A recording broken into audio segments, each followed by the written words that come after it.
Hey, welcome back to Milton Daily Homes. Chuck here. We have a list of 8 properties, and it's always interesting. I have some interesting insights about market value today.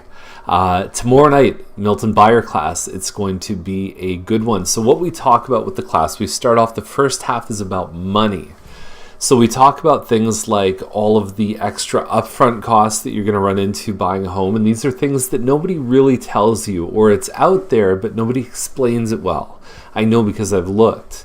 We're going to look at ongoing costs. We're going to look at mortgages, the 4 things that lenders look for. We're going to look at how long it would take you if you doubled your mortgage payments or even just added $100 onto your payment. All kinds of things about the mortgage world. Then we're going to get into the second half, which is more about the process, how to guarantee your agent protects you, how to get access to listings before anybody else, and even before they hit MLS, the full process. What's a conditional offer? How do you read a market? How much should you offer? And we got about 50 slides from real life home inspection. So if any of that sounds good to you or all of it, just register over at miltonbuyerclass.com and let's do this. So we're at the point where single garages and sometimes even semi-detached homes in the old area are going for this kind of money. So Merit is $649. I like $650,000 better. Definitely something that I think raises your exposure, because now you're the last one from 600 to 650 and the first one from 650 to 700. It's not a huge house. They've done a good job in preparing it, but I think the presence of that double car garage, 3 nice sized bedrooms upstairs, plus a finished basement and a 120-foot lot. I've got clients a few streets over that have a pool in their backyard with this exact layout. So there is space here.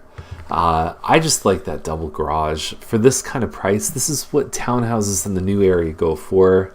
They are holding back on offers too, so it could in fact sell for more than what they're listed. Now, I wanted to talk about something on Haws, and I pointed this out last night when I was showing homes.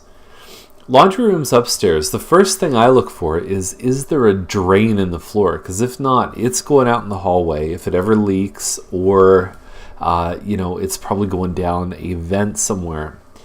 The second thing I look for, so there's a drain there, I look for the hoses, and this is something you can fix yourself. I look for steel braided hoses. Most of them, and especially from the builder, are going to be rubber hoses. If they have a rupture, it's game over. The steel braid gives you a lot more protection. The third thing is to have a physical barrier around the laundry. So there are a few builders that build an actual little enclosed ceramic area where you put your washer and dryer. This one looks like it has a border, but it doesn't look like it's raised. So those are the kind of things that'll just offer you some protection. Water follows gravity. So if you're upstairs in a house and your laundry leaks, it's going down to main level, it's going down to your basement.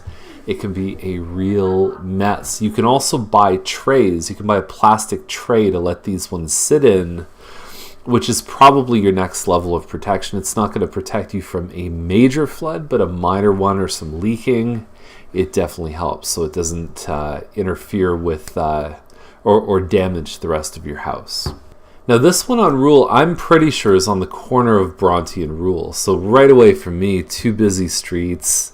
Not my ideal for sure. This is a Plan 5 corner. This is 1624 square feet plus a finished basement.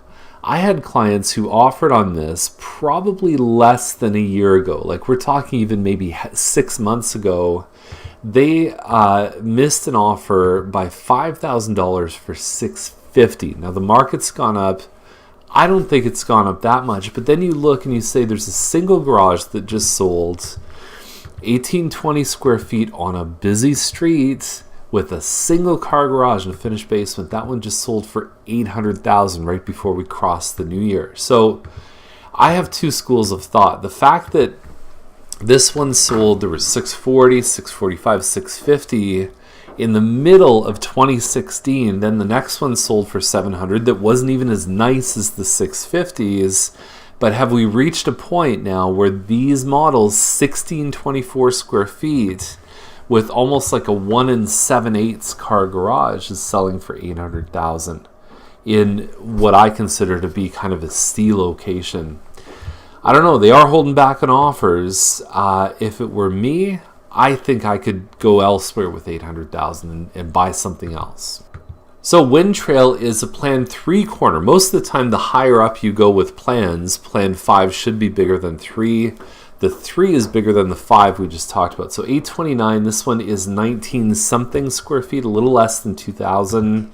You notice that they omitted the square footage, which square footage and age are not mandatory fields. So sometimes strategically, instead of putting 1,500 to 2,000, if you know it's close to 2,000, you don't want to even see the 1,500 square feet because it could actually reduce the perception, I guess, from a buyer's standpoint.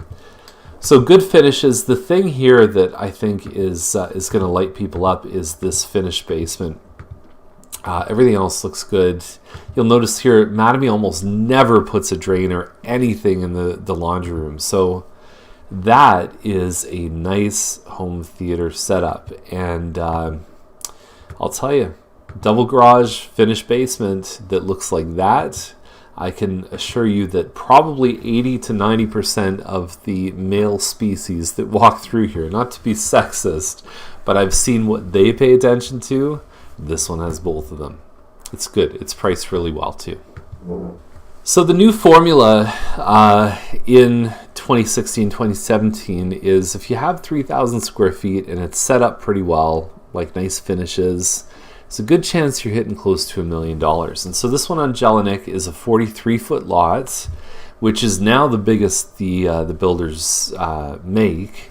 And we used to have 50 and 56-foot lots. Not anymore. It's called the Wild Rose model. And so $929 for me. This one looks like it's got the juice to pass that. It looks like a 9-foot ceiling. It's a little hard to tell from pictures. And I just like the way this one's set up. There's a front living room, and then you also have your dining room, family room, kitchen. There's lots of space in this one. I like there's a covered porch in the back. There's also the balcony. So when you go upstairs, this is either closed off as a 5th bedroom or they have a loft space. So now you have a front home office, plus you have like a little loft area where kids could play video games, or potentially I've even seen where both spouses have offices. So there's home office, and both of them are in the front of the house. So good solid floor plan. The rooms are laid out really well. I like the fact that the laundry room, this is on the main level, that's your garage right there, has that little bench seat. It's got some storage, got some cabinet here. And then also, this is another nice thing too, is if it's raining outside, you could go out potentially and barbecue in your covered porch. And we don't see many of those. This is all wood, so you're going to have to work on this probably every 3 or 4 years. You're going to have to give it a paint job, and standard 88-foot deep lot. So I think this one's going to sell for more than $929 if some of the other sales recently are any indication.